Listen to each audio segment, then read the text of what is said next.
Hello, everybody, and welcome to a Saturday night edition of LFC Transfer Room. I'm Richie. I'll be one of your hosts tonight, and I'm really pleased because it's the match preview Saturday Night Club. We absolutely adore these nights on a Saturday, so thank you all for joining us. I'm joined alongside me by Kev. How are you doing, my brother? All good, mate. All good, apart from my fantasy team. But yeah, we're all doing well, mate. All doing well. Oh, Kev, that fantasy team of yours gives you ag every week. Yeah, every week. No doubt. Good to see Matty smiling about it. Good to see someone's happy.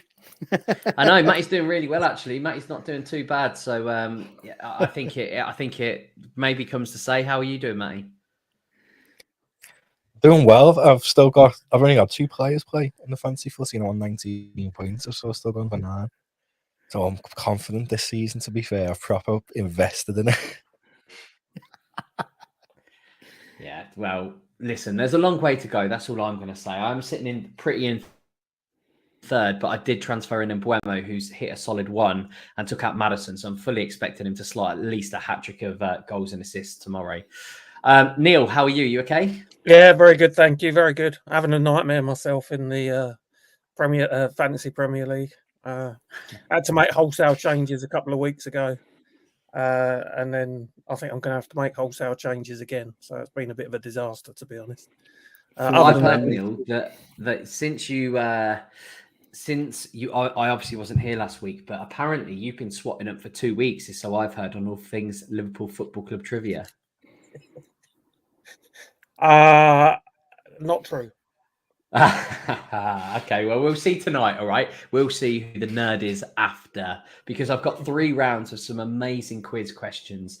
That does tie in with, obviously, the West Ham game as well. So here we go. It is the match preview, so please do make things all Liverpool Football Club and West Ham. Everybody into the chat as well. Please do make sure that you take part in these quizzes and make sure that you put some things in the comments. As always, we will get to comments. I promise you we will. I'll star them all the way through, and we will eventually get into that extra time schedule where we will look at the comments. But let's kick off, I suppose, with the match preview. Now, Liverpool have 100% home win record this term, and West Ham are unbeaten away. So it should make for an absolutely cracking tussle. Liverpool are on, as we all know, the longest current unbeaten run in the Premier League, which extends to 16 matches, recording 11 wins and 5 draws since the 4-1 defeat at Manchester City in April. Kev, can you see this going to 17 matches? Yeah, I can. Not very confidently, because I think West Ham have started well, and I think they've brought in well, especially with James Ward-Prowse. I think he's starting the season well for them. Bowen's just Bowen, but I think the way we start, and as long as we aren't lackluster as what we have been, and we play as well as what we did against Villa at home, I can't see anything but a Liverpool win. Yeah, and you know, the team news for West Ham that we'll get onto in a moment, but Bowen is apparently a doubt because he's suffering from a virus. And Matty, if that's the case, what an absolute, excuse the pun, but don't really, hammer blow that would be to West Ham. Yeah, it'd be massive for them. That's one person who's a real threat. I think tomorrow it just means a little bit more as well, especially after Mikel Antonio thinking he's the big I am in recent weeks. I think the team talk's done, really. Just play that interview and say, go on, because I just want to win this game tomorrow more than anything more because of that. But I think if Bowen's out, it's huge for West Ham, huge. But I think we'll win whether he plays or doesn't. I think we're just too strong for them, to be fair. Neil, I'm not sure if you've caught the Mikel Antonio quotes. I don't know. You know, these footballers, Callum Wilson's actually really good on his podcast, and Ben Foster obviously before that. And footballers are starting to be really insightful on podcasts. But I saw those comments midweek where Antonio was, you know, slating Liverpool and questioning why Mo Salah didn't move in the summer and saying that this season was a write-off. Again, like Matty said, surely Jurgen's team talk is, right, I'm going to print out all these tweets. I'm going to pin them all around the changing room and go, they are lads, off you go. Yeah, I think sometimes as a footballer, it's best to say nothing, because assuming they were the right quotes, they were quite inflammatory, particularly about Salah and what he that he wanted to go, but also that he expects West Ham to finish above Liverpool. And even David Moyes, I think I saw some quotes from him earlier saying that he's got a good record against Liverpool. It wouldn't be a surprise if they were to come here and win. So they seem to be quite buoyant ahead of the match, and I'm hoping, as you say, that the comments that they've made have kind of done the team talk for Jurgen already, and we get the job done. Hello to Jay, who has welcomed us all into the chat, and obviously hello to Jen as well. It's lovely to see you all into the chat. King Kev, look at that. King Kev, amazing. Let's talk about Liverpool's team news then. And before we do, please do make sure that everybody gives us a like and a subscribe. It does all work out for you in the end, because we can get some fantastic guests on, and we can get some really good podcasts that Kev and I will embellish on a little bit later. But the Liverpool team news then, and as you can see, Darwin Nunez and Luis Diaz bench question mark. It's a question mark mainly, I think, Kev, because they played midweek, and when Klopp looks to rotate, especially with the Europa League games, he does look to rotate.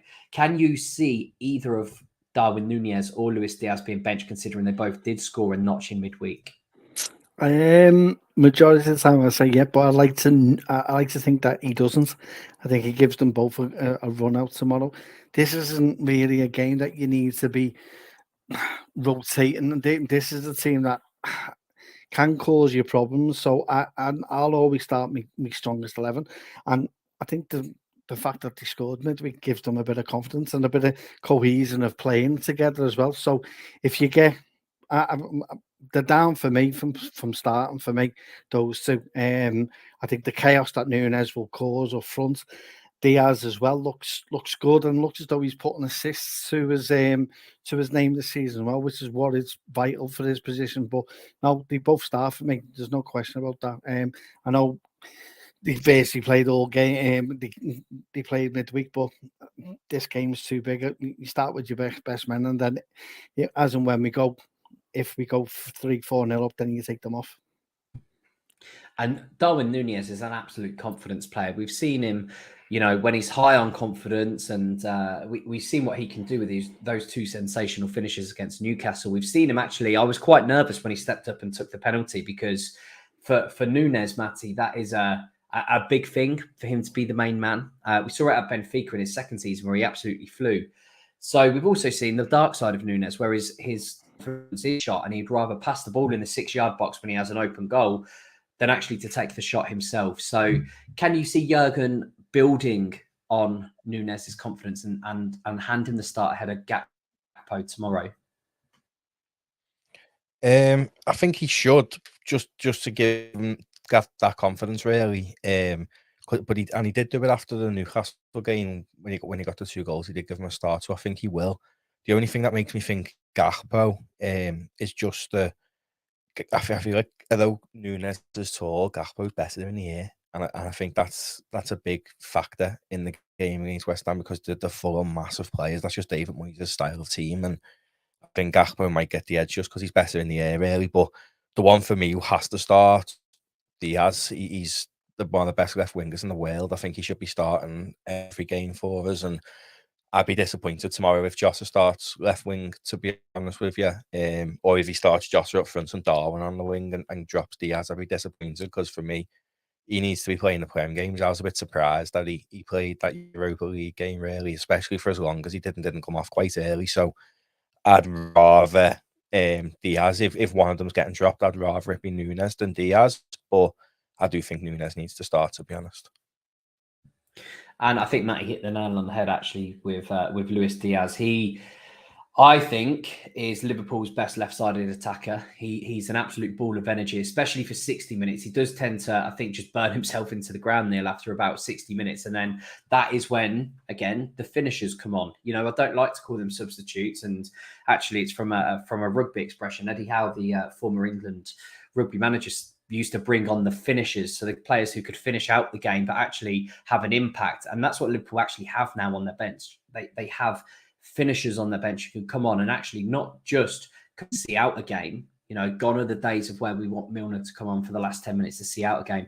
Actually, you know, the likes of Jota, the likes of Gakpo and Nunez, as we've seen in the past, can actually come on and have a massive impact from the bench. Do you see Diaz retaining his position, even if he did start in Europe, obviously in Austria midweek? I think he should, and I'm just erring on the side that he will start him tomorrow. I was surprised, like Matty said, that he played as much as he did on Thursday, but he looked sharp. Got another goal. He's got 3 goals now this season, and he was a real thorn in the side of the LASK defence. So I think he should start. And I think the other thing is Jota.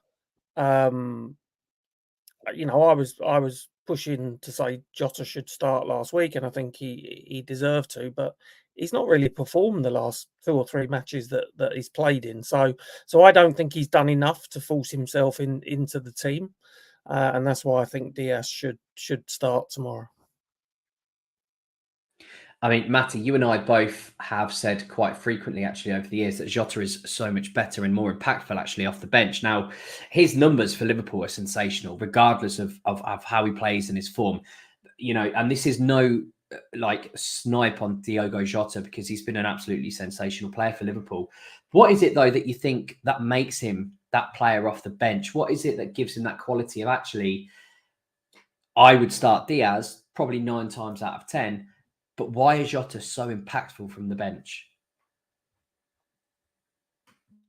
I feel like he just reads the game very well, and he reads it better from the side, and he knows when he comes on where you can see the weaknesses in their defence that he can pinpoint to get into the space and stuff like that. And some players just are better as impact subs. I mean, Jota's fantastic for Liverpool, and I think the season's a long season, and especially with the new added time, he'd still get a lot of minutes. He's just, for me, when he starts, he doesn't read the game as better because he's only reading it from his position rather than from the game as a whole. And when he comes off the bench, you always feel like he'll grab a goal, where when he starts, it's for me, he just tends to have bad games. And it's no disrespect to Jota, really, that the person ahead of him on that left wing is Luis Diaz, who is probably one of the best left wingers in the world. So it's no disrespect to him, really, but he's fantastic off the bench. Yeah, and that's what I think everyone would want to emphasize. I don't think that Jota is underrated or, you know, anything like that. I think sometimes he could be underappreciated. He is an absolute pressing monster. We know that. But actually, sometimes you just have to say that player is better. And Jota can absolutely do a job off the bench. And hopefully he could do that job tomorrow if he is coming off the bench, because, you know, he is a player that has been a wonderful, wonderful signing. Liverpool then have claimed, it should be no surprise to any of you, the most points from losing positions, which is 9 in the Premier League this season, winning all 3 games that they've trailed in. Do you think, though, Kev, that Van Dijk being back and readily available for selection after extending, you know, having served his extended ban following his red card at Newcastle, Ibrahima Konate came off the bench last week and he played 80 minutes of, obviously, the Europa League win. Trent Alexander-Arnold might be there, might not. It looks like he might be ruled out. But do you think Liverpool go behind again and come back and win? And if so, what's the issue? Because it just looks so lackluster at the moment in the first 20 minutes for Liverpool, and I have no idea what's going on. It was only, apart from that Aston Villa game, I think I've seen this season where they've actually come out of the blocks all ready to go. Yeah, I think it's baffling in the fact that you can't actually put your finger on it as to what the issue is. I think part of the issue during midweek was we were getting people to play an inverted right back. Besesic's first game, we should have just kept it as a very defensive back 4, a flat back 4. I think this option of doing inverted with players that can't actually, I'm not going to say they haven't got the ability to do it, but they're not up to speed on how to play it, then it plays in other people's hands, because it's giving us, it's providing a weakness, and then we're all chaotic all over the place. And it feels as though we need to go a goal behind to start. I think Villa is probably the only game where we've managed the game from start to finish, and that's something that we need to get back to.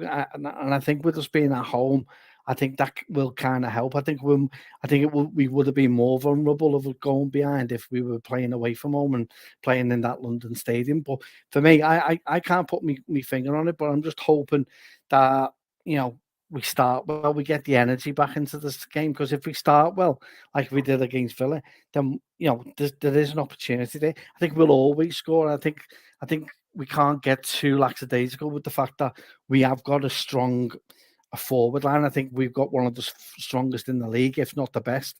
So they're always going to create. But for me, I think we need to play within the people who are playing into what they can and can't do, and rather than getting people to play in positions and doing stuff that they're not doing, that they're not supposed to. Gomez at Wolves last week playing in an inverted way. What I'm sorry, lad, but you're just a right back. Just play to what you're good at, which is what he does in the second half, and we play better. So I'm hoping we learn that. I think what we do learn is that, even if we do go line, I don't think teams will be confident in keeping that lead because of how good our forward line is. But it is an issue, and I hope it's rectified, and a bit of game time this week, which is great for the likes of Virgil and Kanate. Hopefully we get a bit of cohesion at the back in the back, and we start well, because if we start well, hopefully we'll go on and get the 3 points for me.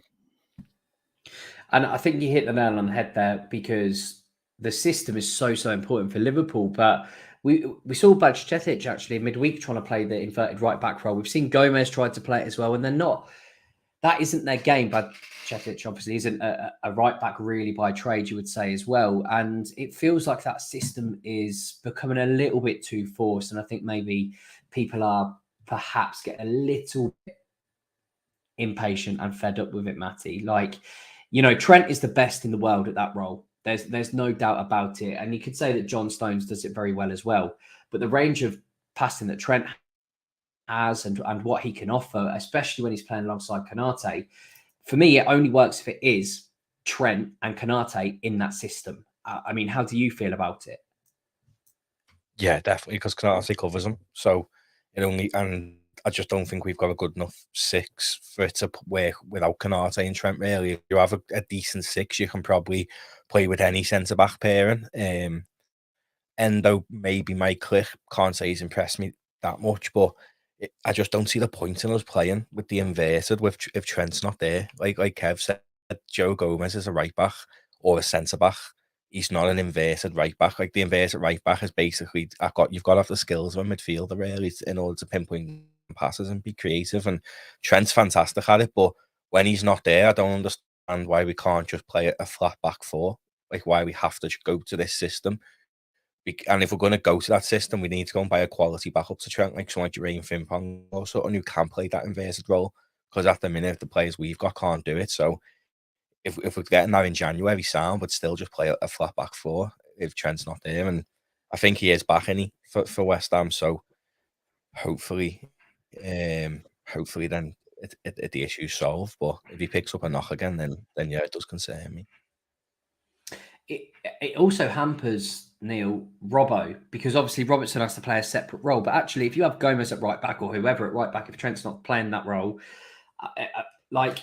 it then enhances Robbo if you can play a flat back four, because then Robertson can do what he does best, and that's bomb on the left-hand side. But when he doesn't do that, it obviously hampers his game, because that's what he is. Robertson is, almost like a wing back, if I'm honest. He's not a left-sided centre-back. So, what have you felt, A, of Robbo this season? Because I personally think he's been better. But B, also of that system that we spoke. So I think he's improved as the season's gone on, to be honest. And I think the match against Wolves was his best yet. I think he struggled against Chelsea, but I think we struggled in midfield against Chelsea and he got doubled up on. But I think with every game, he's got better and better. When we did go to more of a settled back four against Wolves, he played his old role and he looked like his old self, and he got forward and scored a brilliant goal. So I'm with the other lads. I think it's really important, if Trent's not available, that we go back to basics and we play a flat back four. I think that's how we will get over these lapses that we're having at the start of the matches, revert to basics, don't give anything away, and then we've got plenty of firepower to resolve it. So I'm not enjoying it without Trent playing there. I'm not even sure we should play it when Trent is there. I think we've got such a brilliant right side now that I'm not sure.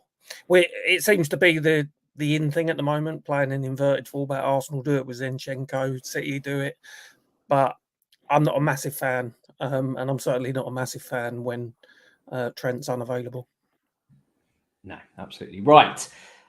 You've always got your pen and papers ready because we are going to have the very, very, very first round of the quiz on a Saturday night. And it is quite a common theme. So those people who have joined the Saturday Night Club before and a match preview before, you will know that this is a question that I absolutely adore. It is a double agent question. What I'm going to ask Kev, Matty and Neil, there are 22 players who have played for both Liverpool and West Ham. I had a go at this earlier and I'll reveal my score. I actually had a go on like a Sporkle earlier to do this too, and it gives you it actually gave me 4 minutes, but I'm only going to give you guys 45 seconds, so I'd expect you. Yeah, no, Sporkle's really generous with this time, but you guys have only got 45 seconds, so cheers, mate. We've only got an hour on the. Listen, I'm not the timekeeper. Well, I am the timekeeper, but Well, we've only got an hour on the on the stream. So everybody else in the chat, please, because this did happen last week. Or the week before, actually, and I got a little bit in bother because I just tried to mute the chat and I ended up kicking people out of the stream altogether. That was funny. So please, well, apparently it wasn't for the people who were kicked out because they did complain. So I apologise then, and I apologise now. It was not intentional. I just tried to mute you. There are 22 players who played for Liverpool and West Ham. Who are they? And you have 45 seconds, okay? And your time starts now. I just need to know the number that you have, okay? So just how many you've got. And Jay, I absolutely know that I've not been forgiven, okay? I absolutely know. For everybody in the meantime, please do give a like, a comment, and a subscribe as well. And please do join in, but just press enter once these guys have given their ideas as well, because I know what these guys are like. They're little cheaters. They'll probably have like 2, and then you guys will put all of their, the ones in the chat, and they'll go, oh yeah, I've got 17. So don't help them out. Like, don't help them out. Let's expose them all. Okay. You got 5 seconds left, lads. Okay. There are 22, and I'll reveal my score later. Okay. I'll give you an extra 5 seconds because it is a really difficult one. There are 22. I don't have a clue. It was hard. It was hard doing Sporkle. Right, that's 1 minute. So I gave you 1 minute of stream time because I got a little plug in there as well about liking and commenting and subscribing. Right, Kev. I've got 18, and I think I may have 19. No. I don't know. Wow, that is absolutely incredible. Matty. 2. Neil. I've got 10. You got 10. Okay, well, listen. Kev reckons that he's got 18 or 19, which is absolutely sensational because we'll go to Kev first, and you can read out the lists, and I'll say which ones they are. And then if you've got over 10, then you take the points, Kev. So roll with it. Let's go. Right, you've got Mike Marsh, Don Hutchinson, that moved one way, and then you got Julian Dix that came the other way. You got Neil Ruddock.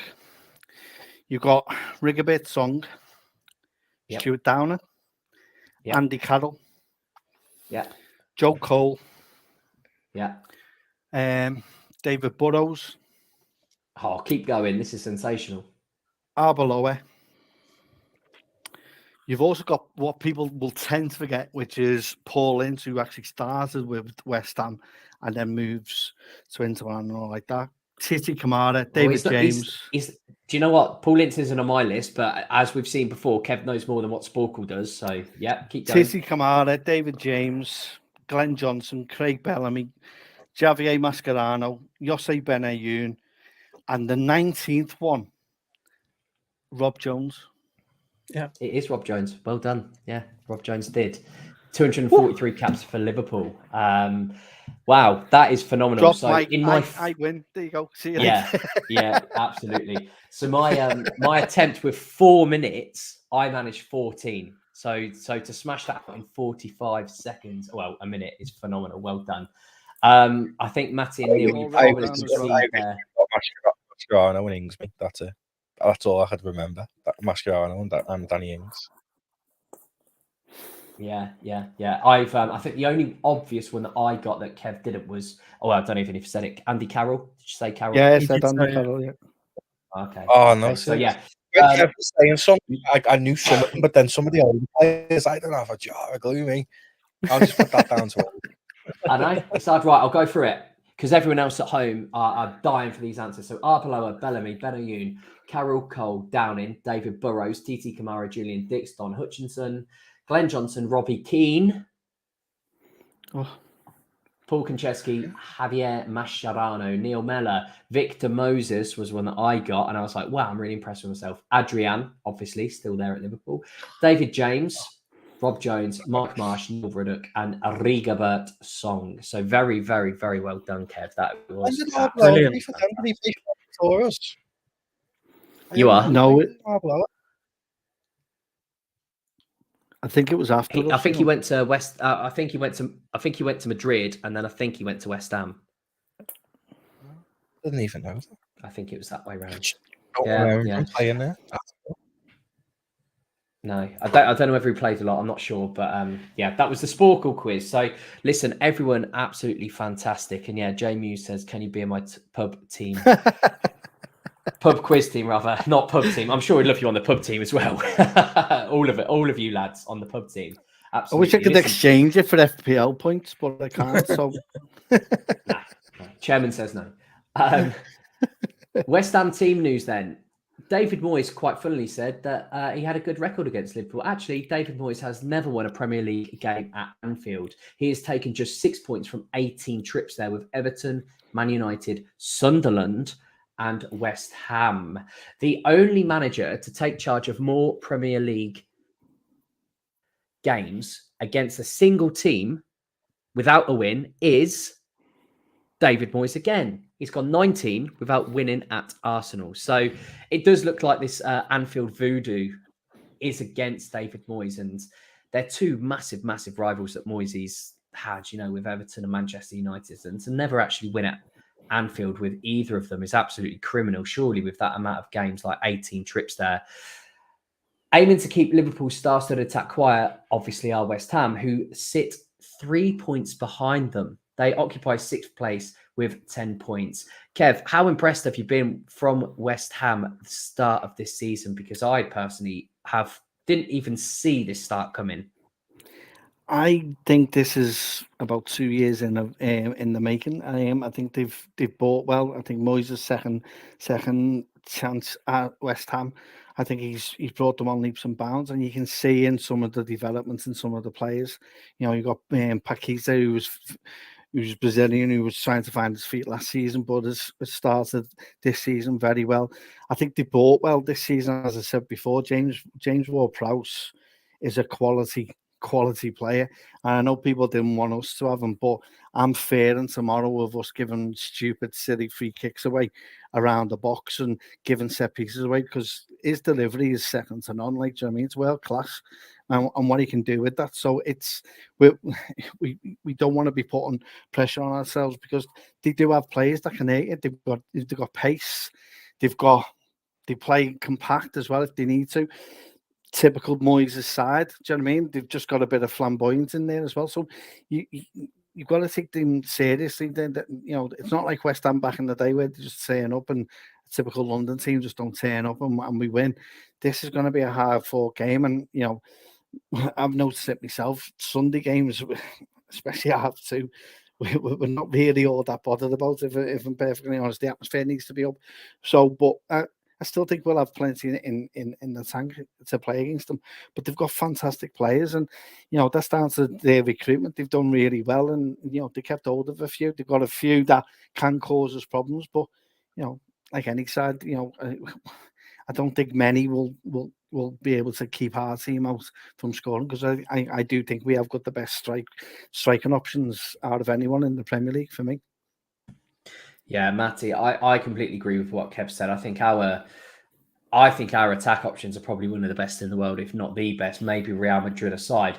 Aaron Cresswell came off at half-time against Bakatapola with a hamstring injury that is being assessed, and he is a bit of a doubt. And I suppose we won't know too much about whether he is in or out unless I've missed something. But that was obviously the news this morning when I was writing this script.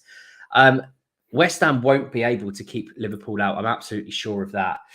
But the issue is always at the other end. They have Edson Alvarez back in the fold after sitting out the Europa League game due to a suspension. West Ham in attack actually look pretty mouthwatering themselves, Matty, don't they? Yeah, they got a good attack. But I do think Cresswell's a massive miss for them going forward, to be fair. He's very, very creative for them. I really rate him. Scouse lad as well. So he's going to want to, if he was playing, he always plays well against Liverpool. It's just in him, really. So I think that's a massive miss for West Ham, but they're fantastic across the park. Like, I'm quite surprised with some of the signings they got, get like Kudus and that in. So that even all that just adds to the attacking line for them, really, and they are exciting. But if Bowen's out, he's another one. If they're missing Bowen and Cresswell, then I think that's massive for West Ham. That's like Liverpool losing Alisson and Van Dijk, really, defensively. But on the other side of the pitch, it's huge for West Ham. So I hope they are out. They're a good side, though. But then in Europe, to be fair, they weren't fantastic. So we're better than Liga Warsaw as well. So yeah, I think the only issue is obviously, like, we were also miles better than Wolves, but we didn't look like we were miles better than Wolves in the first 20 minutes. And West Ham are miles better than Wolves, if I'm completely honest.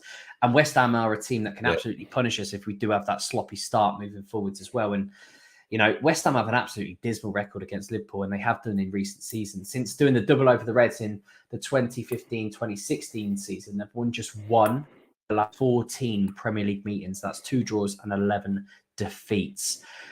Neil, with this West Ham side then, we're talking about Antonio, we're talking about Bowen, we're talking about Cresswell, we've mentioned Alvarez as well. Kev quite rightly mentioned James Ward-Prowse because, you know, over a set piece, isn't he now, like, I think he's the one who scored the most set pieces. I think he's overtaken David Beckham now, or he's one away from it. I can't remember off the top of my head. Who for you is the biggest threat for West Ham then, if Jared Bowen is not set to start? Lucas Paqueta, I think. I think he's their, to be honest, I think he's their best player.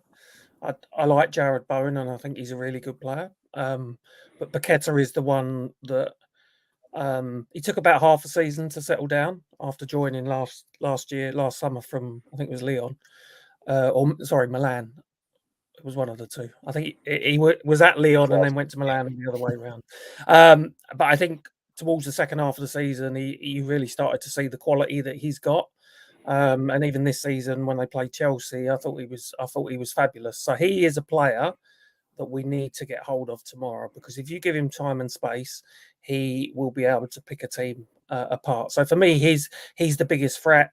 Bowen is a threat if he plays on the right. I don't know whether Kudus will play. You know, he might be the replacement for Bowen. He got 2 goals in midweek, and I think they have bought well.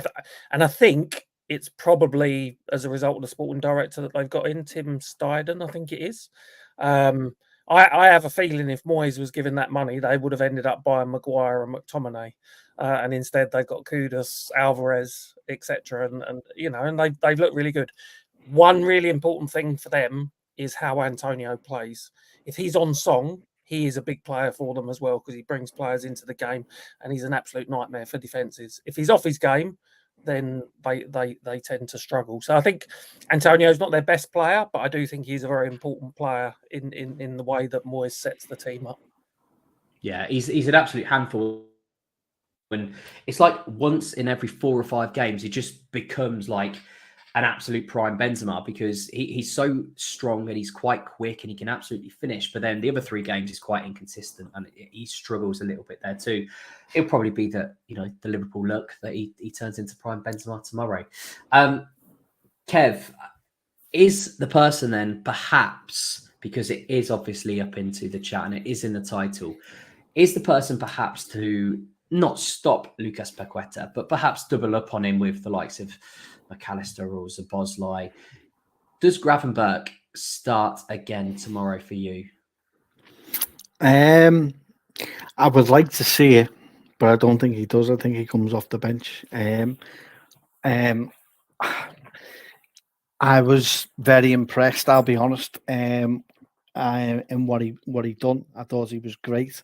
The delivery for the assist, he just glides with the ball. He just looks as though he just needs match fitness, and if he can get that, he's going to be great for us. Do you know what I mean? He looks as though he can fit a bed in straight away. I don't want to be putting too much pressure on him, but I can see him coming off the bench and still doing what he done. He just looks naturally fitted in like a glove in that midfield. And although we played bad, I thought he was the star, our man of the match on Thursday because of not only his progressively playing, but the way he looks, the physicality as well about him as well. He's got that presence in midfield, which I've been arguing for and looking for since last season, because we've kind of missed that, and he will provide that at some degree. But I don't think he starts tomorrow. I think he comes off the bench for me. I think it's probably a popular thing. I personally can't see past a McAllister, Szoboszlai and Jones trio, if I'm completely honest, with Grav coming off the bench and maybe Endo again to solidify things if needed. But Matty, how impressed were you, or were you impressed at all with the game in midweek with Gravenberch? And is he actually a player who you can see that fits well with Liverpool? I think the jury's still out on Endo, but I think people made up their minds pretty quickly with Gravenberch. Yeah, I mean, in the first, let's say, opening 20 minutes, he was unbelievable. He'd roll a player, but then pass it out to play and stuff like that. And I was a bit like, oh, he just needs to brush up on that. But then by the end of the game, he brushed up on it in game and was sound by the end of it. And like Kev said, his assist was fantastic. And before we signed Gravenberch, I was saying, like, if we get the Ajax version of him, he's some player. If we can get that back, we didn't see much of him at Bayern, but Klopp apparently wanted them before he went to Bayern as well. So usually if a player with Klopp's wanted, he's excited to work. And we've seen with the impact he had on Bobby Firmino. Like Bobby was good under Rodgers, but he wasn't as good as he was under Jurgen Klopp by any margin, really. And I think Klopp's excited to work with him. I think he'll improve him massively. I would start him tomorrow, but I agree with Kev. I don't think he will, to be honest with you. I think he'll start Jones. Because I think he likes Jones in that left central midfield role, and I don't think we can start Endo. Like I said, he hasn't really set the way. He may come good, he may not. But sometimes people just aren't cut for the Premier League. But with Gravenberch, I really want to see him start. I think he had that dynamic that you probably need against West Ham's midfield, because they've got a good midfield themselves. And I don't know, like, for me to say I'd rather start him over Jones, I think it speaks volumes, really, because I think he's a fantastic player, and I'd love to see him start, because I'm in the firm ethos of if you put the performances in, you should start. Like Harvey Elliott deserved his start because he's been fantastic off the bench. I know Gravenberch's only just came in, but you're only as good as your last game in football, and after putting a performance in like he did midweek, granted it was only against the LASK, but he deserves that start, in my opinion, and I think he's an exciting player. But I just don't like the fact it's going to mean Macaros, obviously, he's going to be playing the 6th till at least potentially January, because I think you're just completely losing their creative spark, really, going forward, which is disappointing to me. Yeah, and that 6th position, I suppose, is always going to be up in the air, because whether Jurgen likes it or not, someone does have to drop deep. And I think Szoboszlai actually looks better dropping deep. I think in that second half against Wolves, Szoboszlai looked far better playing in that deep role than he did in the advanced roles. You know, we've seen him play that so often. I think that was his worst 45 minutes in a Liverpool shirt, you know, in the first half at Wolves. Probably could say the same thing about a lot of those players out there, you know, the last time out, especially then. But with Gravenberch then, Neil, it's, for me, when he went down, presumably injured, luckily it was just cramp. For me, I was like, oh my gosh, I really hope that he's not injured, because that is how impressed I was with him.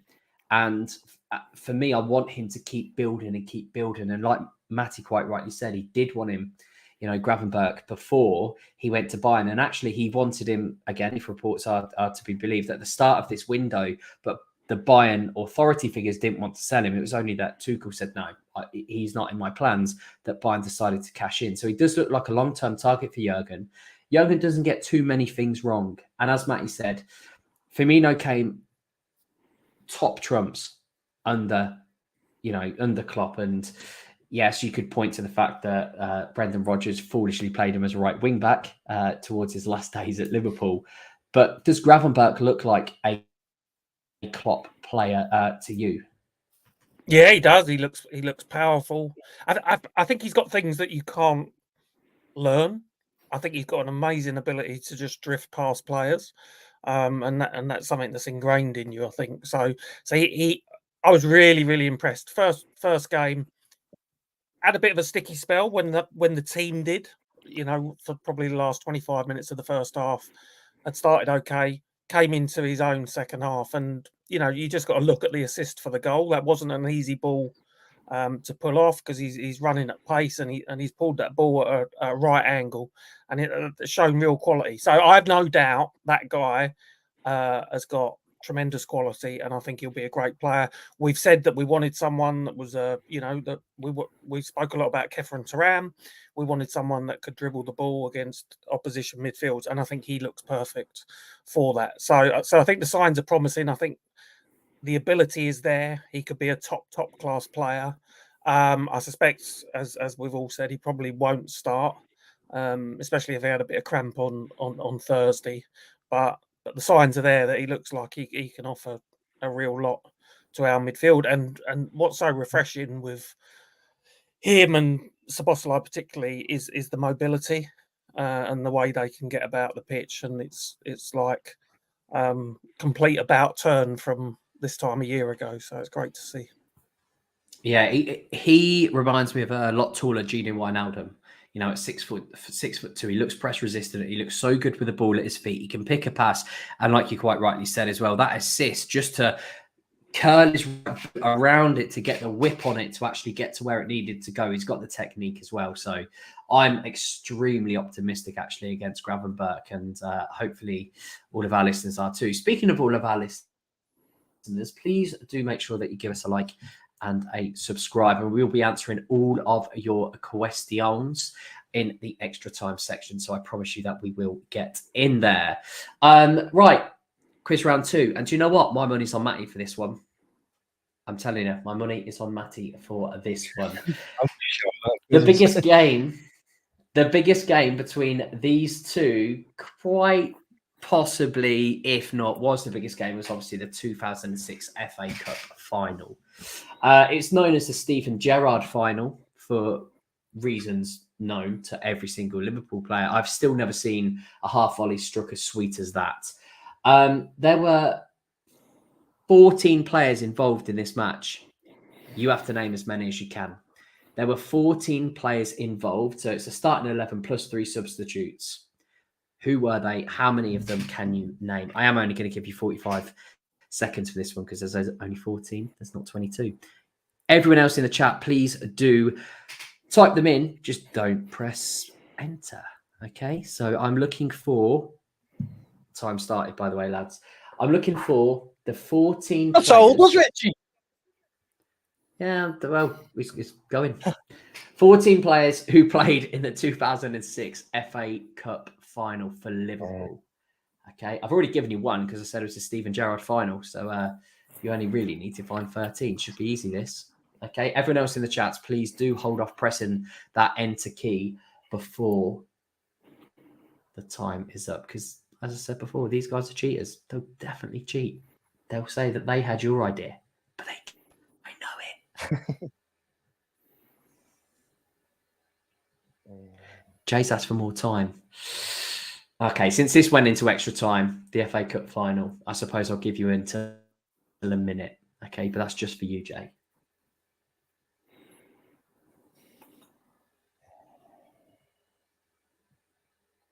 I'll be very, very impressed if you get one of them on there that I'll allude to, or I'll tell you in a moment. Football Flashback, stop now. Don't look in the comments because Football Flashback has put a couple in there You're not allowed to do that. I know you're new to the channel, and I'm really, really glad that you like the purple shirt and you have just liked and subscribed, but you definitely can't put it in there yet. Right, time is up. Well, in fastback, he's right, lad. Yeah. You can't come have on any here of them again, lad. Right, in reverse order. Let's go in reverse order. Neil, how many have you got? I've written down 14, but whether they're right or wrong, I have no idea. Matty and Kev are still writing. Put your pens down, you little cheaters. Matty, how many have you got? I think I've got 10. 10. Kev? Got 8. I done well in the last round. Okay, I should be able to sit back on this. Kev can retire, and he's just like, nah, that's me. I'm done now. I'm done. Okay, Neil, you think you've got 14. So we'll go with you first, and then Matty, give yourself a tick with the ones that I say yes as well, and see how many we've got. So I've got Pepe Reina. Correct. Yeah. Jamie Carragher. Yep. Got booked in the 62nd minute. Steven Gerrard. Stevie G. Xabi Alonso. Yep. Came off on the 67th minute, which was quite shocking. Jan Kromkamp. Oh, shout. Wow. That is that is who Xabi Alonso got substituted off for. So very well done. Yeah. Peter Crouch. Yeah. Came off on the 71st minute. Jibril Cisse. Yeah. Yeah, he scored that amazing scissor kick, didn't he? That's one of my favourite goals. Steve Finnan. Yep, everyone forgets about Steve Finnan, but he's probably one of the most, well, he's certainly a very, very decorated Liverpool player. Not obviously one of the most, but yeah, absolutely. Yep, right back. John Arnorisa. Yep, yeah. The ginger left back, absolute sensation. Now we're getting into dodgy territory. Javier Mascherano. Was not one. Yeah. Yeah, he signed in 2007, didn't he? Yeah. Luis Garcia. Nope. I think he'd left by that. No, or maybe he was injured because he was after Istanbul. So he must have still been there, but he didn't play. I didn't come on. I wasn't on amongst the bench. Daniel Agger.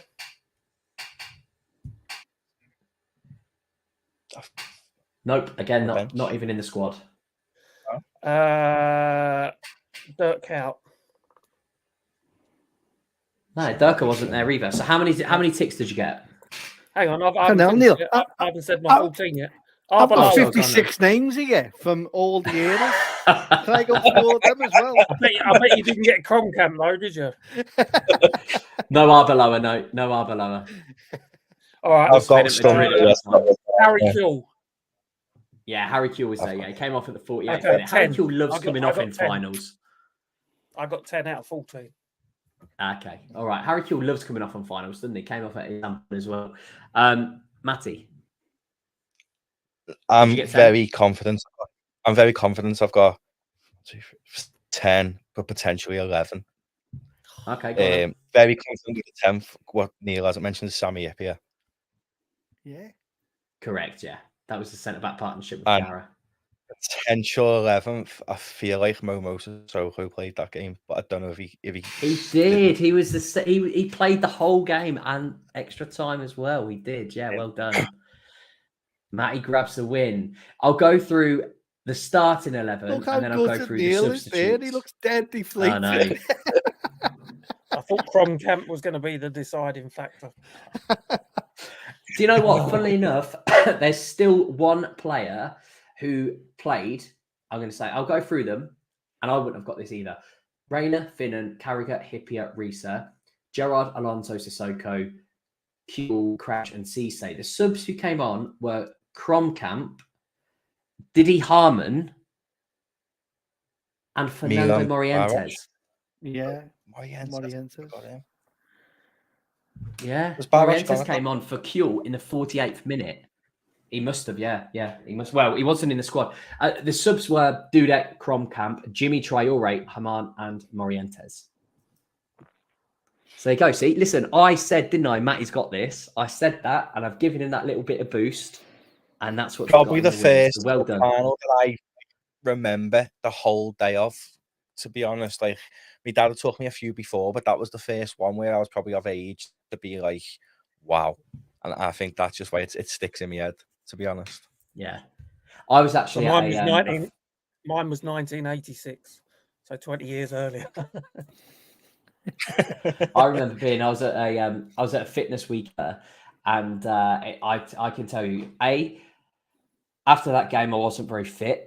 And B, I definitely don't remember the whole day after that game as well, because I certainly don't remember the evening. And there was definitely no fitness classes going on the next day either. So yeah, sensational final, absolutely brilliant. If no one's ever seen that final, who's new to the channel or just a casual watcher, go and watch that final, because Steven Gerrard was just all over the shop. Like, I was in Australia watching the way that he Australia. Yeah, I was there for a year. I was working, and I stayed up and watched it in my mate's house. Good.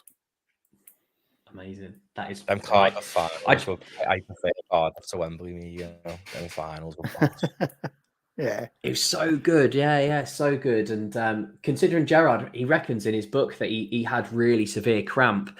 And he said normally he would have taken a touch and maybe looked for a pass or looked to do something. But he said his cramp was so bad, he just thought, I need to hit it. And then the rest is history. So again, that's the genius of Stevie G. Let's go on to our last little bit of business then. Speaking about geniuses, Mohamed Salah has now recorded either a goal or an assist in 11 consecutive Premier League games. There are only 3 players, I won't ask you this, who have ever done that in 12 straight matches. And they are Stan Collymore, a run of 12 between March and August 95, Jamie Vardy, who has 15 between August and December, and Mohamed Salah himself, 15 between August and December 2021. So again, without too much transfer, talk, and I don't want to put any doubters or downers onto Salah's start of the season. He's been absolutely sensational. I said in the chat earlier, actually, or I think it was yesterday, that it's absolutely crazy that people wanted to sell Salah and cash in on him. Kev, is that even a possibility about thinking now to cash in on Salah even in January or even in the summer? No, I think you're gonna have to come to it, and I think I put it in our WhatsApp group. I think you need to play on the desperateness and his of any Saudi club that wants him, because you can make a fortune off him next season if he starts doing what he's doing at I know everyone says he had an off year last season. The lad still produced 30 odd goals and assists. It's insane, and I don't think he gets enough credit. I think you play on this, and I think we need to look at the fact that there may be an opportunity at the end of the season, if not before that, depending on where we are in the league, that this is going to raise its head again. But we're in a dominant position. We play under desperation because that figure will go up and will keep going up because of the goals that you're going to miss out on. People are trying to say no, we can't be selling Salah. What we've got to do is we've got to get out of this mindset that we need to replicate and get someone who can score those goals. That's what Mo Salah wasn't when we brought him in. When we brought him in, we knew he was good. He's gone up to a different level. So what we need is someone who has the ability to do that. Those goals need to be produced somewhere else with that forward line. And I think we can do it with the people that are there. Maybe 1 or 2 that needs to come in. But I think it's inevitable, if not by the end of next season, that he'll be gone. But we should be getting as much money as we can for him, because in my view, we either offer him a new contract or we let him run the contract down. I'd sooner be doing that. But because even if we sell in January or in the summer, he's still got a year left. You've got someone who's produced over 200 goals for Liverpool in the Premier League. Sorry. You can easily get 150, 200, 250 and then go in and get someone else to. But it needs to be the right person, someone who has the ability to be world class, someone who comes in with the same kind of mindset as what Salah did when he first joined us. If we do that, then that's fine. No one's bigger than this club. No one will ever be bigger than this club. We sold Keegan and brought in Dalglish, probably one of the world's best, and replaced with another world beater. We do it. We've done it before, and I have every confidence that we'll do it again. At some point, we knew Salah was going to go. I think it's a lot sooner than what people are expecting because of the Saudi league, and they want him. So for me, I've not gone around the houses and ranted a little bit, but for me, you play on that desperation, get as much as you can, but have someone lined up to come in to take the place if required. And again, it's not like the Fabi and Hendo deals where we weren't expecting the bids. We know that Mohamed Salah will be the face of Middle Eastern football, and I think that's what he deserves when he wants his, if and when he wants that time, and he wants to be the face of that. That should be given to him at a price, you know. And I don't think he's replaceable.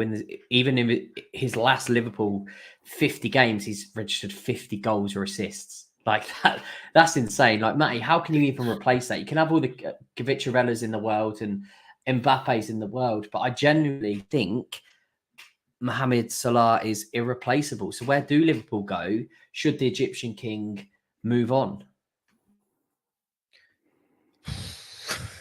I don't know. It's mad that he's still underappreciated, really, isn't it? Considering how good he is and what he's done at the side. Like he's unbelievable, but you can't replace him. I think if you got Kvitscharella in, I'd be excited by that. But he's a left winger, then it means moving Diaz over to the right, and it's how effective he is from that right. But the only way you can really replace Salah is you've just got to basically hope whoever comes in can maybe get 10, 15 a season. Darwin can get 10, 15 a season, and whoever plays on the left can get 10, 15 a season. And I think Diaz and Darwin would just need to improve their goal output as well as whoever does come in and replace Salah, really, because for one person to come in and replace his numbers, the only person you could maybe say would probably be Mbappe, but then even him isn't it in them numbers in the French league, never mind the Premier League, where the competition is much tougher. So you can't replace Mo Salah, and I'd be disappointed in Salah even if he went now, to be honest. I think Salah would get a lot of respect if he just signed an extension, maybe on the same terms at Liverpool. I mean, you can't begrudge the lad for his head being turned by the numbers he was being offered. The money he's on a week at Liverpool, he was getting offered a day at Saudi. So, and obviously for his religion aspect, it's much better to be there when, like, for his own religion and stuff as well. So I can understand why the selling factors to Salah being the face of Middle Eastern football, it'd be amazing for him. But he strikes me as one of them players like Cristiano Ronaldo, like Messi, who will play competitive football well into the 30s, and Salah's only early 30s still. And I feel like he could probably play in the Premier League till he's 35, 36. And he's all about records. That's all he cares about. He's obsessed with them. So for him to then go to the Saudi League and potentially not really have the last few years of his career recognised, I think that'd bother him, because he's that type of person who wants to be in the Champions League up against the best players, and you're not getting that in Saudi. The players who've went there, like your Cristiano Ronaldo's and stuff, even your Neymars, they're not players who are still consistently breaking records week in, week out. CR7 went to Saudi towards the end of his career. Messi gained 10 times more respect from me, the fact that he went to America instead, to be honest with you. So I can understand why players are going. I can understand the selling point for Salah more. But I do think he's a freak over records, and I do think there's a slim chance he might extend, to be honest. But I just don't want us to be paying him like $400 or $500 a week. I don't think any football is worth that much money, to be honest with you. I think it's really difficult because, like you say, the money that he was offered is ridiculous. I think Liverpool can't extend, even if it's for a year or one, that they can't extend on current terms because he's been offered so much before. So the Saudis have actually probably put Liverpool in a really difficult position. It, again, depends on Salah. If he's happy, I mean, who wouldn't be, on his current deal and extending to hold his value, I do absolutely agree with you. I think that he is destined, and his favourite competition is the Champions League. He's destined for Champions League football. And if Liverpool get that again this year, I can see him staying and I can see him extending because he loves that competition. He was made for that competition. He's made to play amongst the elite because he is the elite.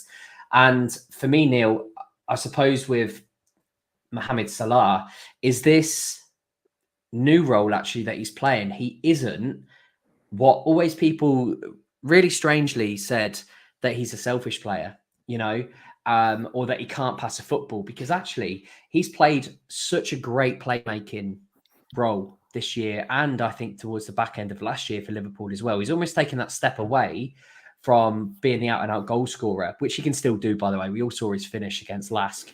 But actually his link up with Nunez looks phenomenal. And he looks so happy to actually assist players as well as score goals. You know, it's really important that players do that, to be that wholesome team player.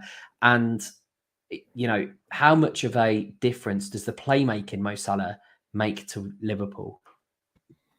I think it's huge because he's racking up massive numbers, goals and assists. And you suddenly take either of those two metrics away, and you've lost quite a significant thing from the team. Look at Wolves last week. All right, it was a brilliant cross for Gakpo's goal. Again, an underrated thing. Jota found him in the box, but it was on his right foot, and it was a brilliant cross that found Gakpo. Brilliantly weighted ball into Andy Robertson for his goal, and he was the one that found Harvey Elliott as well. And then the other night, first thing he does when he comes on is find someone in the box, and I think he's getting his head up and he is looking to bring players into play more so than he may have done 3-4 years ago, when he used to get criticised for being a little bit greedy, and him and Mane apparently having an issue, which I never really believed. But he certainly developed into this all-round fantastic player. And I think the only one that was racking up similar sort of numbers was Harry Kane when he was at Spurs in terms of goals and assists. I think Mo probably has got more than him. But you take that creativity out and you lose something significant. And if he wasn't to be there, you know, it might be a creative player that they look for on the right hand side, and then look to get the 30 goal seasons from the likes of Nunez through the middle. I'm not. I don't want to consider losing him. He come on the other night and he just dazzled. That goal, again, underrated. He just kills the defenders, and it's the finish straight through the keeper's legs. It's just different class. So I'm not contemplating losing him. I want him to stay for as long as he will stay, because I agree with Matty. He's going to play late into his 30s.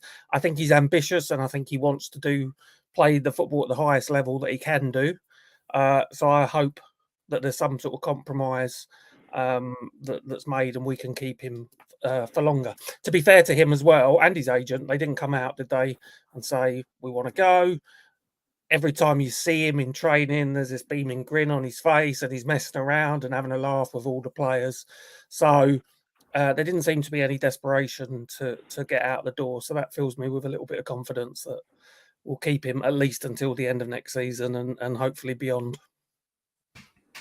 We are running into a little bit of extra time. So thank you all for staying with us. And as always, do give us a like and subscribe. But what else are you going to do? Going to go and watch Man United Burnley? Probably not. It's 0-0. They've had a goal disallowed. Johnny Evans scored it. So that's how dire that game is, if Johnny Evans is finding the back of the net or not.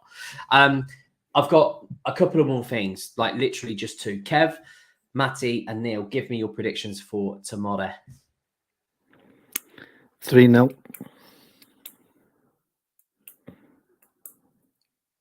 4-1. But we're going to go down 1-0 and then score 4. I think we've performed quite poorly against West Ham over the last 3 or 4 seasons. So I'm going to go for a dominant performance, and I agree with Kev. 3-0. Cheers, Neil. I think we'll scrape it 2-1. I think West Ham are a good side. I think we'll again, agree with Matty, go down and scrape back a 2-1 win after half time. And there you go. You know, that's just the Liverpool way that it is right now. So that's our predictions there. The final round of the quiz is this.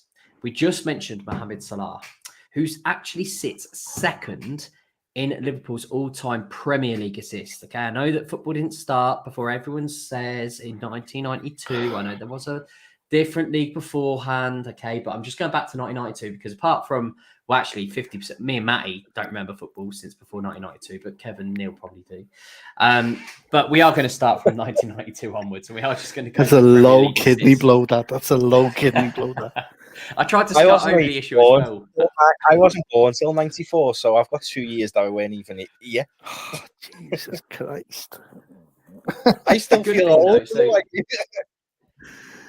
I know. Well, listen, Matty, you should have the freshest memory then, because Kev and Neil, like, you know, their Alzheimer's is probably settling in soon. So, anyway, let's go from 1992 onwards. And let's see who is the top 15. I was going to do 10, but I think the 10 are quite obvious. Let's do the top 15 Liverpool players who have the most Premier League assists. Mohamed Salah sits second, which is crazy, at 62. So not only does he score goals, he actually sits second for the all-time Premier League assists for Liverpool. Okay? I know, it's crazy. I really need a wee, in case you haven't seen me juttering about. Okay? So as soon as I get back from the Whittle, we'll go. Okay, so I'm going to run out that door. You've got as long as it takes for me to have a wee. Top 15 Premier League assists. 3, 2, 1, go.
Okay, I'll give you 5 more seconds. That does feel a lot better though. 5, 4, 3, 2, and 1. Fantastic. Who has not won a round tonight? Neil. Okay. Neil, how many have you got? 2, 4, 6, 8. I've got 15 written down, but I suspect they're not all right. That's all right. from Okay, different Neil, eras, going back to 1914, I think, and everything. Every single player. Yeah. Neil, we'll go with you then, bud. Off you go. Well, okay, we're asking all of us how many we've all got. Steven Gerrard. Yeah, well, okay, but what I was going to do is I was going to say yes to Neil first, because if he's got all 15, then he wins, because he's not won. So go on then. But you can't obviously add to it. Can you put your pens down? I'm ticking as I go. 16, right, yeah, Neil. Steven Gerrard. He's number 1 with 92. Steve McManaman. Salah's not far. No. Yeah, Steve McManaman, 58. Roberto Firmino. Yeah, Bobby Firmino comes in at number 6 with 50. Jordan Henderson. He does, yeah. Hendo comes in at number 7 with 45. Surprised at that. Felipe Coutinho. He comes just below Henderson at number 8 with 35. Sadio Mane. Yeah, he's actually quite further down than what I'd expect. He's number 12 with 29. James Milner. He's just below Sadio Mane. I thought they would flip, but yeah, 26. Xabi Alonso. Nope. He I can tell you, is actually quite far down. He's number 25 with 16. Okay. Luis Suarez. Luis Suarez is number 19, 23, so you don't get a point there. Ugh. Emil Heskey. Emil Heskey, he's number 22 with 19, so you don't get a point. Dirk Kuyt. Yeah, Dirk Kuyt is 14th with 26. John Barnes. Yeah, number 11. He's not actually, he's number 10, but yeah, he is number 11 on the assists with 29. Jamie Redknapp. Jamie Redknapp was an absolute astonishment to me because he sits at number 20 with 21 assists. Okay. Danny Murphy. He's not in the top 15. He's in the top 16 with 25. I've got one more. I'm going to go Robbie Fowler. Yeah, Robbie Fowler's got 30. Funnily enough, at number 9, as destiny would have it. I've got So how many have you got, Neil? 10. You got 10. Okay, Matty, go on then, add to it. Trent. Yep, Trent is there, obviously. Number 4 with 55. Robbo. Yeah, Robbo's got Look 53. at his face. The two most obvious ones. Adam Lallana. No, he's not in the top 15. Lallana sits at number 24 with 17. Daniel Sturridge. Is not in there. He's number 28 with 15. Then I've got Sterling and Michael Owen as well. Sterling is at number 30 with 14, but you're bang on the money with Michael Owen. Also, funnily enough, number 10 in the chart with 30. Funnily enough, did you know that Daniel Sturridge with 15 assists has the same amount of number of assists as Jamie Carragher? No way. Carragher had 15 assists. Carragher had 15 assists according to this list. So, yeah. So, Matty, what was your subtotal? It's 10. Same as Neil. So you finished with Kev. How many have you got so 5, far? 6, 7, 8, 9, 10, 11, 12. There's also one that these haven't even mentioned, which is the one that you gave, which was Mo Salah. I don't think you actually put him in there, did you? I don't think no one actually. Right, okay. I just didn't think you'll get an extra point then, yeah. I suppose you'll get an extra point. Anyone, Kev, do you have anyone else to add in that top 15? There is only one missing, and I guarantee it that none of you will get this one. Ben Ayew. Was there someone mad that I've got Sinan?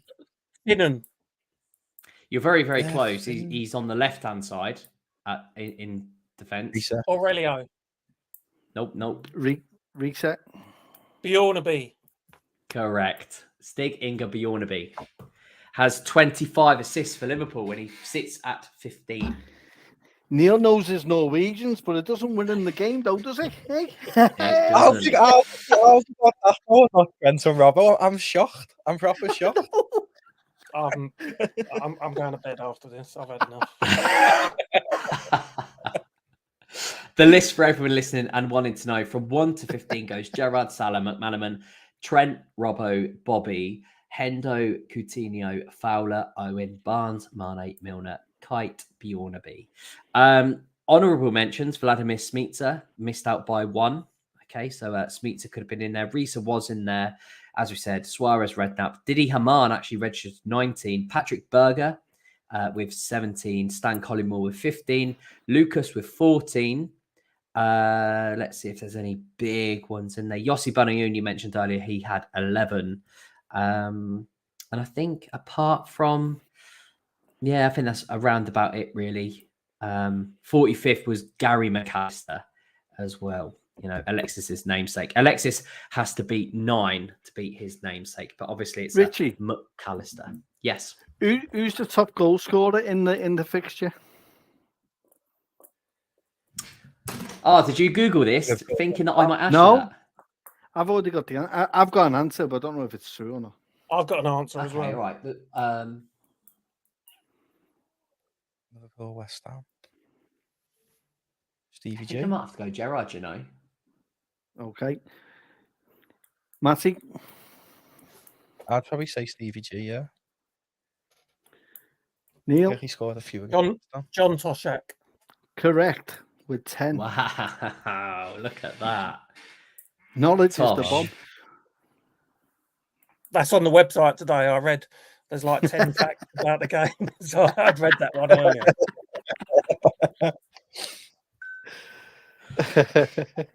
Amazing.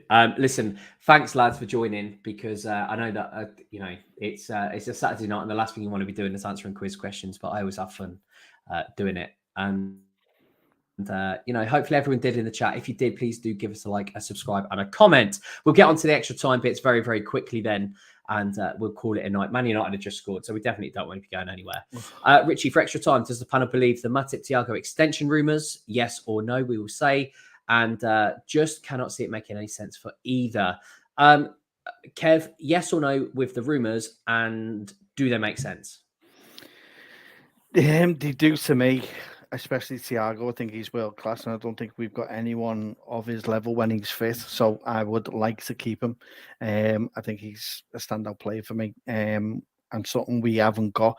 And to have him on, even on the bench for when he's fit, it gives you a different dimension that we haven't got. So it would be for both for me. Matty? Yeah, I can believe both, to be fair.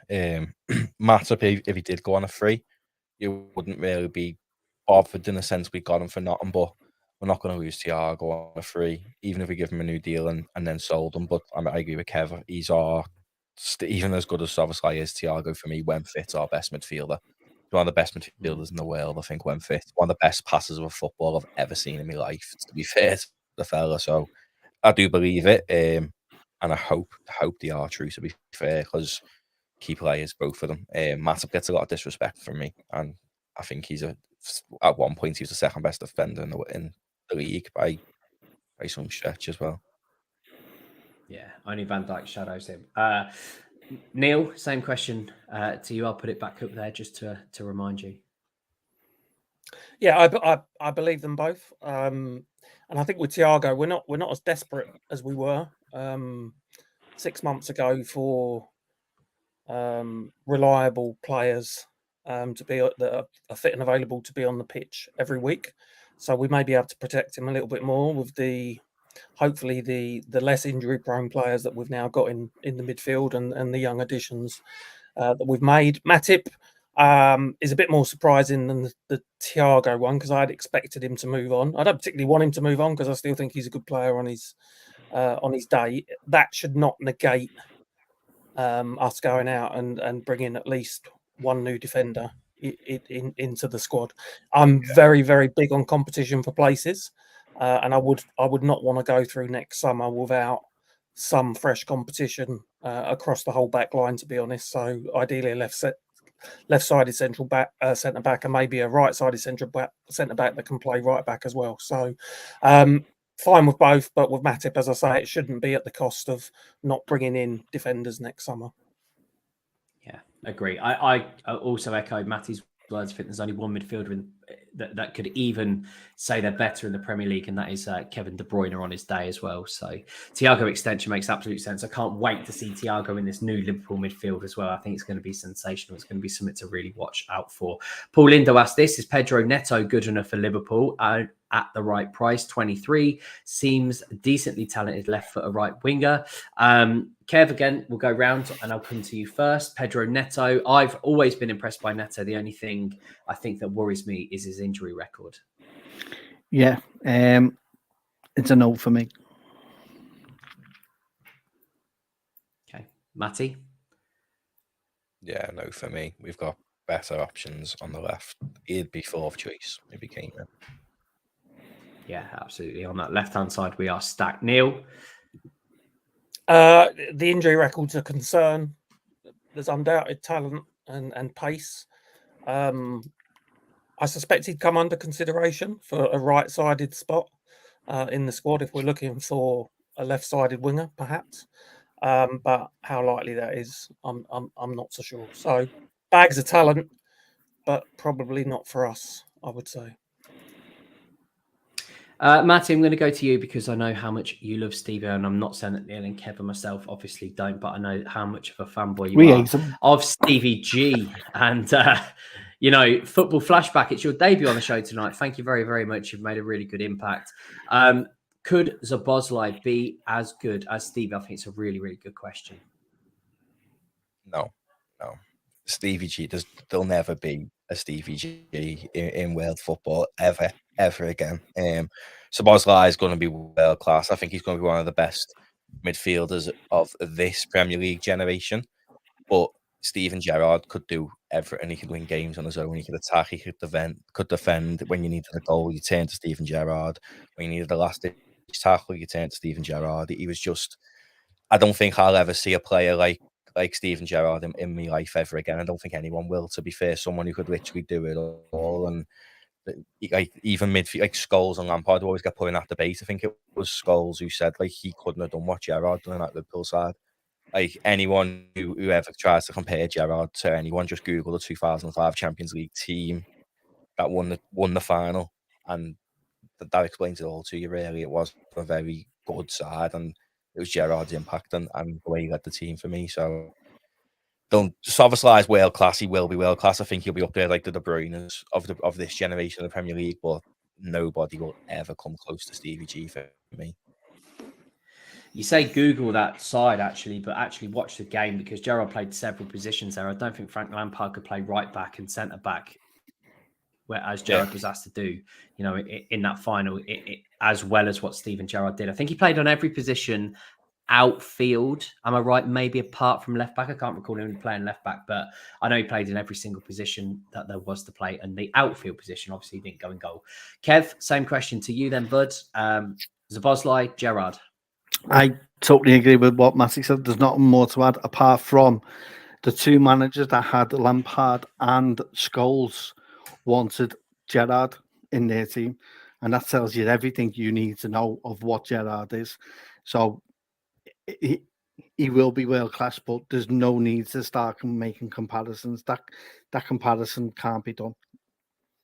No, I agree. Don't compare it because Szoboszlai is going to be absolutely sensational. Definitely. Just don't compare him to Steven Gerrard because no one else can compare to him. I don't even think Kevin De Bruyne compares to him. And I love Kevin De Bruyne as well. I think he's a genius, but I don't think he compares to Steven Gerrard. Neil? Yeah, it's too early to say, and you don't want to burden him with that so early in his Liverpool career. I think he looks special, but let's give him some time, and as I say, not burden him with that. And he can be, Dominic Szoboszlai. He doesn't need to be the next Steven Gerrard. Yeah, I agree. I personally don't like that. Oh, he's the next so-and-so. No, just be you. You focus on you and do what's best for you as well. Thank you so much for everyone who's joining us. I'm so sorry that we have gone for about an hour and 22 minutes. I'm especially sorry to Kev, Matty and Neil. I'm also especially sorry to Kev because we're going to ask him to plug what was an absolutely sensational podcast that Kev and I had with George Scott, who was one of Bill Shankly's lads last night. And we went for well over an hour and a half last night as well, just because it was absolutely sensational. I cannot wait for this pod to come out. Kev, I can't say any more than that. How about you? You can't. I could have stayed on till midnight, even till tonight. It was great to get an insight into the Shankly experience that he had, even though he was at the club for 5 years and didn't make get into the first squad. But the way he speaks, the way he talks a bit like Shankly as well, and it's nice to get an insight. He was so knowledgeable, not only about that era but also the current era as well. Kind of put me to shame. He could take my place on the stream, no problem. Like, do you know what I mean? He knows his stuff, and it's great to listen to him. And I had so many questions. I could have, as I said, I could have been on all night talking to him because it's an era that is before the generations this year. You know what I mean? There was games before the Premier League, and he was in an era where it was hard because there was no substitutions when he started. So it was tough as an apprentice. But honestly, it was an absolute quality, and he said he'd like to come on again. So it's nice to know, and it's great that you can make the most out of those, because they are a dying breed, unfortunately, and just to get an insight into what they can tell you about the club and how it mirrors this year, what we've got under Klopp is just great. So it's well worth a listen if you can, so can't say any more than that. Yeah. No, and it will be out very, very soon. So please, if you are, a Bill Shankly Liverpool / enthusiast, it was phenomenal to be a part of, and we're very, very lucky to have George on.